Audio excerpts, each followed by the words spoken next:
Um, so crazy enough, it seems to me that the Midwest has become the real wild, wild West. Because not even a day later, another tragic event happened. If I actually, if I got my notes correct, I believe it was the same day of the verdict. Mm, that's crazy.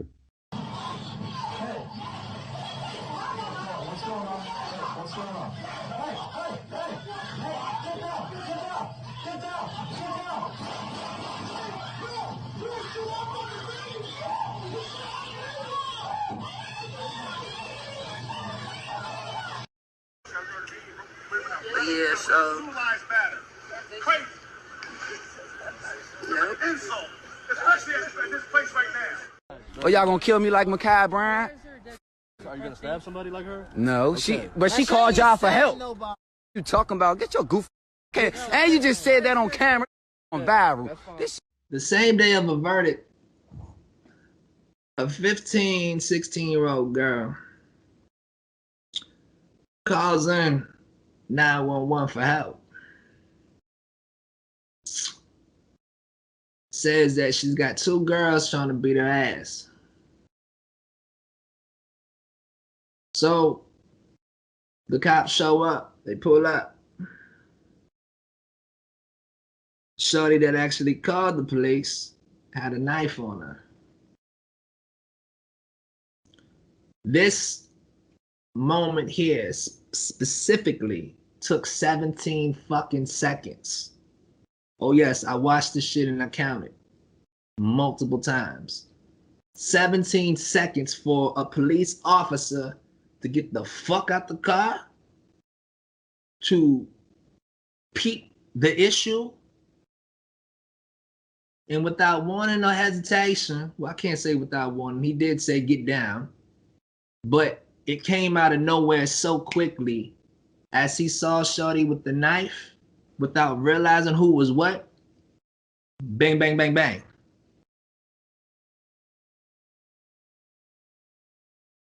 And killed the girl that called for help.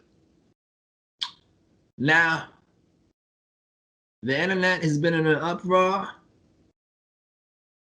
The black world has been split, in my opinion. There's some that believe, you know what? Cop did what he had to do. Some said, no, man, fuck all that shit. He was fucking wrong. He killed her. We collectively at the council have concluded and have watched this video. And we will let you make the choice for yourself. But these are our thoughts in this shit. For one, there's a lot of things to take into consideration. Anybody that's ever been into a fight, first of all, there's no rules to how to go about things when it's one against many. Yeah, no, ain't no rules. There's no motherfucking rule. Y'all gonna pull up, especially when you pulling up to my house. You pulling up to my house now? My house, in my yard, my land, nah. Fuck no. Nah, so ain't no rules. So anything that's within reach will be used. That's one. You need to take that into consideration. Two, the thing is, man,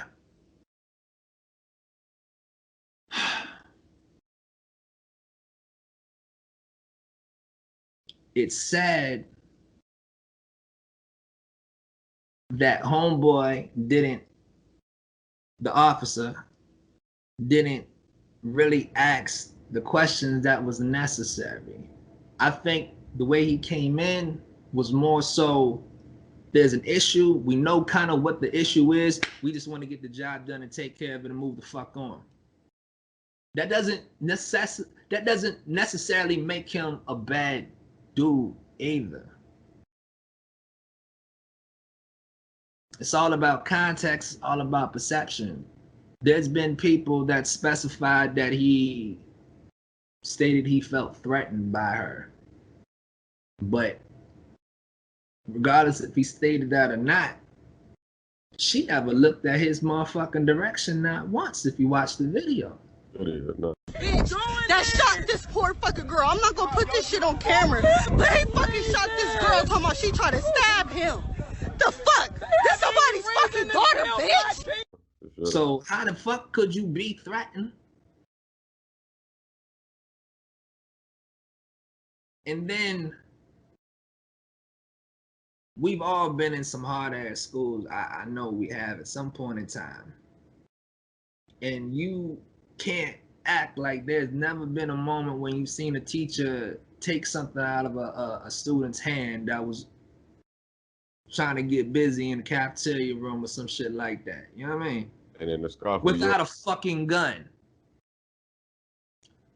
So we gotta put this shit into perspective where it's like, I felt that the cop needed to stop her. It's sad that he didn't use a taser. Oh, because the motherfucker had a taser on him. Best believe.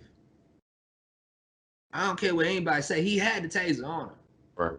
The fact that he didn't use it, that's a charge. But the fact that he shot and he kept shooting, that's what makes the shit like, what the fuck, man? It makes it 10 times worse. It makes it overkill type of issue because we talking about a child here. Child, yeah. You're talking about a child. Not an adult. She's not even over 18. A child. A young woman, at least, at the most. A young woman. You have, because the whole situation, and we've already discussed before, bro, the whole situation could have been handled, totally different. And some people say, that how could it have been in that hostile of a heat of the moment? You know what I mean? And the thing is, it depends, how you're trained. Right. What you're brought up into. You know what I mean? And if you never encountered this kind of situation before, if your first go-to thing is to grab the most deadliest weapon on you, you don't need to be in your motherfucking position doing that job, shot. But like I said, it's a possibility we don't know, their procedures and things like that, because that could be what is on their criteria to protect and serve. But does that system need to change? Yes, that's what we need to start going after then. You know what I'm saying? Because had like I said, there's many circumstances that should have been dealt with as far as what happens when she's threatened on her own property, what her parents should have been doing. You know what I mean? Before she even got to engaging with that, if her parents were there. You know what I'm saying? And all of that in between. All right, her parents aren't there. Well, you need to make sure that she stays up behind in the house. Because I know if my daughter is now, I know she had to call her parents first before she called the police. So if she called her parents and she talking about they coming to jump me or trying to, okay, my daughter don't need to be out there fighting. Not at all. Okay? She don't need to step out the house. None of that. Keep your ass in the fucking house. You don't need to prove nothing, dog. You good. Let the police get there and settle everything if that's how you want to deal with it. Right. Okay? But if she's going to sit here and take matters in her own hands, you got to assert yourself and be wise about your decision. Like, see, that's the shit that was trippy with me. You can't call the cops. I don't care who's watching right now, because I think, there might be some youngers in here that's watching, like some of my little cousins. Y'all, so I'm gonna speak to y'all for a minute. Like, you can't watch or you can't call the cops and then go and make some moves and forget the fact that, one, you're a black individual. You might have a weapon on you or whatever the fuck is in your hand if the odds are against you.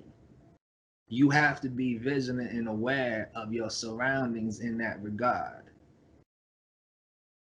You know what I'm saying? Like, it's sad and tragic. This girl lost her life defending herself. The whole But the situation. reason that they came is because she made the call. That's some trippy shit. That's trippy as fuck. You know what I'm saying? Like, anybody could say anything bad if they want, but no, like, this is a youngin'. So when we have youngins like that, man, we got to make sure that we trying to train them and keep them aware of what the fuck is going on and who they are and where the fuck they stand in society. Right. Because if we don't motherfucking do it, nigga, who else will? Well, exactly. Shit. You know what I'm saying? Let somebody outside of our culture and things like that tell us what we should and should not be doing. No, you can't allow that. So that's what as I said, everybody's at fault in this. From the police department to the family to everybody that was involved in the fighting. You know what I mean? Everybody's at fault because it's a life lost because of stupidity, ignorance. You know what I'm saying? Blasphemous things that just didn't need to happen at all. People could have just settled it out, talking it out, and I bet it's a very minute, petty situation that caused the whole thing, which is sad too.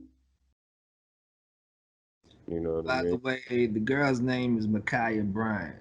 Sorry that we did not address that yet. So we want to send our condolences to that family. MaKhia Bryant, and condolences to the family from us here at the council. That's tragic, man, and it's a sad loss. Nothing we wish on anybody. But things like this should be wake-up calls for people to start realizing what needs to be done in their household. Not trying to take y'all niggas to church, but there's a churchish saying, get your house in order. So niggas, get your fucking house in order. Right. What else though? And it corresponding to this, because of this event tragically happening, of course, others have wanted to partake in their expression of what should happen, and most noticeably, we came across LeBron James talking about this King incident. Lebron. And when he decided to host this, a lot were giving him backlash because he was coming at the officer literally right after the verdict of Derek Chauvin. So it was ironic and a little really unconscious, but some people in the heat of the moment, they passionate enough, they're gonna express themselves no matter what. And it's like people that do these things are like for cap. No, I'm not talking about LeBron. I'm talking about the fact that LeBron specified his thought process, like, let's make this shit understood. I'm not a LeBron fan, but I'm not one of those people that's not gonna give a nigga his credit to where the fuck his credit is definitely needed to be acknowledged. In the past 10 years, I have not seen an athlete as active as LeBron in fighting for social justice and doing things for his community to upbring his people. That alone needs to be acknowledged. That alone deserves to be, praised. Like,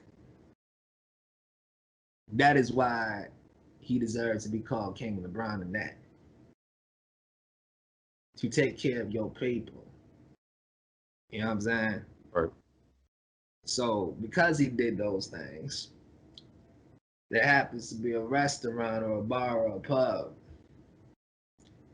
in Ohio. And they stated, we gonna fucking boycott or ban any games with LeBron until what? Until he's expelled from the NBA. Shit like that is very dangerous to me. Because, not to make it a racial thing, but I mean, You can't help but see it as that. It's a white pub. And they knocking a man for taking a stand about social injustice that they don't know.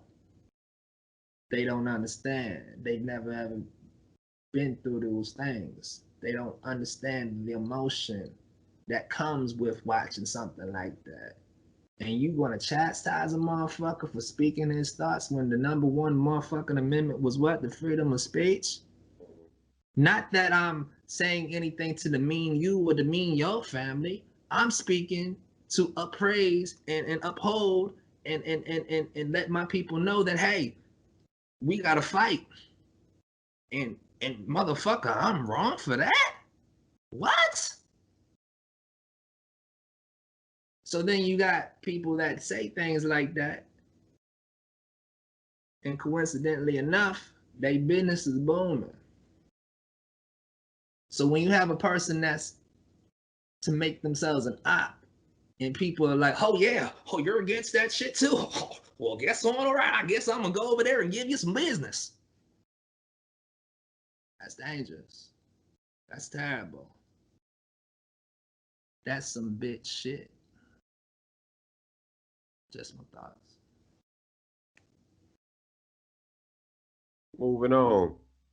So I know a lot of our young brothers, sisters, and loyalists out there, they trying to get, grasp a bit of what we on here on this episode. And like we say here, this episode, we trying to give y'all hints on the criminal justice part, you know what I mean? The legalities and things like that. And we gonna break that down on what rights and things you actually get. Bro, let me say this one thing before you go. What's that? Every young black woman and man right now that's listening, and yes, I have to specify black for this. All y'all motherfuckers need to be your own paralegal right now. And pay attention and listen attentively to what bro about to tell you. You have the flow. Some serious things for your own benefit. You should know. Yes. In day out. Yes. You know what I mean? You have certain rights as a United States citizen. Motherfucker, know your rights. Know your rights. Know where you stand in this society, in this place and time. Because without these rights, you wouldn't have certain things when it comes to criminal justice and if you get accused for crimes or found in some way guilty. So, legality 101 is what we're going to call it here today. And with legality in the United States, it is based on the actions and principles of the Bill of Rights in the United States Constitution. So the most significant bills and rights that make what the United States is today, we're going to cover just a few of them. There's going to be a couple of episodes we're probably going to have to break this down into from season to season, just so we can give it to y'all and feed it to y'all correctly and y'all can soak it up right. But the three that we're going to cover that you should know about, basis of. First, first one you should know about is the Fourth Amendment, which explains searches and seizures, what people can bring up against you, what they cannot, what they, need for warrants and things in order to go into your house and seize your property and things like that. Go read about that.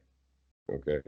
The Fifth Amendment, which protects people from incriminating themselves until brought by a grand jury, unless it's in times of war, and cannot be tried twice for the same offense, nor shall life, liberty, or property be deprived without due process. As a United States citizen, you have that God-given right. The Fifth Amendment. The Sixth Amendment, the right to a speedy trial and public trial where witnesses can be called for use against the accused, and the accused can use witnesses for aid in their favor, as well as counsel for their defense. Okay? So those are the main ones right now. Y'all should be researching, getting that down pat, understanding and knowing. when it comes to your rights in the judicial system and criminal justice. If you don't know what due process is the constitutional guarantee that a defendant will receive a fair and impartial trial, which we've already explained in one of the amendments that you have and should be given. Certain things that you need to know, like within the system that they try to go by is reasonable doubt, which you need beyond in order to convict a person of a criminal crime. And prosecution must prove this, that there's no reasonable doubt that that defendant or that person that's accused is guilty. Now, the purpose of these criminal sanctions was to give the offender retribution for harm done and confess his or her moral guilt. And punishment was to be met in proportion to the guilt of the accused. And with that, there came more or less these four bases that they kind of go by, where, you know, the first one is no crime without rule of law, meaning there was no law, you know, the crime more or less didn't exist. So you can't say it's a crime if there's no law saying that there's a crime. Then there's the statutes, meaning the things that define what is that crime and the criteria of it. Then there are, you know, laws that must have been in effect at the time that the act was committed. So if somebody committed a crime and then they try to pass the law, then convict you. You can't say that. Where if you did the crime before the law, there's no crime. How are you gonna sit here and say that that's illegal? No. And then you got to understand the language of the statutes, so that way they must be presented clearly, understanding exactly what crime you did, when you did it, how you did it, these things. If there's no clear way to show that you did that crime, then can't nobody say that it's a crime. No law enforcement, none of that. You know what I mean? If you stay with those senses, those bases of knowing, understanding that, these are just basics right here, y'all. You know.